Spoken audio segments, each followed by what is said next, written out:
शुरू अल्लाह के नाम से जो बड़ा मेहरबान और निहायत रहम करने वाला है। आजकल की लड़कियां वक्त से पहले क्यों जवान हो जाती हैं? ऐसी कौन सी चीज है? जानिए आज की इस वीडियो में। दोस्तों, आज की इस वीडियो में आगे बढ़ने से पहले अगर आप लोगों ने अभी तक हमारे YouTube चैनल औरत हब को सब्सक्राइब नहीं किया तो इस चैनल को सब्सक्राइब कर लें और साथ ही लगे बेल आइकन को भी प्रेस कर दें ताकि तवातुर के साथ हमारी वीडियोस आप तक पहुंचती रहें। दोस्तों, आजकल की लड़कियां वक्त से पहले क्यों जवान हो जाती हैं? ऐसी कौन सी चीज है जो जिनसी गर्मी को बढ़ा देती है? इस सारी सूरत हाल में बच्चों के साथ साथ वालिदैन भी मुतफिक्र और परेशान दिखाई देते हैं। तब्दीली के इस अमल पर वो अपने बच्चों से बात करते हुए कतराते हैं। बच्चों को ज़हनी उलझन से दूर रखने के लिए जरूरी है कि वालिदैन अपने बच्चों को एतमाद में लेते हुए इनके जिस्म में आने वाली तब्दीलियों के बारे में पहले से मुख्तसर जरूर बता दें। अगर बच्चों को मालूमात रहेंगी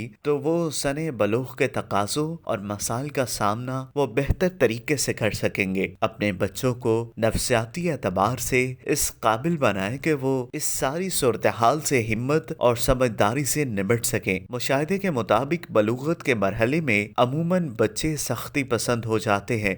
बच्चों में इन तब्दीलियों के इब्तदाई मराहिल को समझने का शऊर नहीं होता। वालिदैन को चाहिए कि उनकी सही रहनुमाई करें। अगर आप अपने बच्चे को एतमाद नहीं देंगे तो उनकी कारकर्दगी पर बुरा असर पड़ सकता है। अगर आप अपने बच्चों को कम उम्र समझते हुए उनसे इस बारे में बात नहीं करते तो मुमकिन है कि वो आपकी बजाय किसी और का सहारा लें जो शायद उनकी बेहतर गाइडलाइन के लिए मुनासिब ना हो। बच्चों की ग़िज़ा का खास ख्याल रखें। बच्चे भी फसल की तरह हैं, अगर ठीक तरह से एबारी की जाए तो बेशक फसल अच्छी रहेगी। दोस्तों, अगर आपको ये वीडियो पसंद आई हो तो इस वीडियो को लाइक करें, कमेंट करें और हाँ, जाते जाते हमारे YouTube चैनल औरत हब को सब्सक्राइब करना मत भूलिएगा।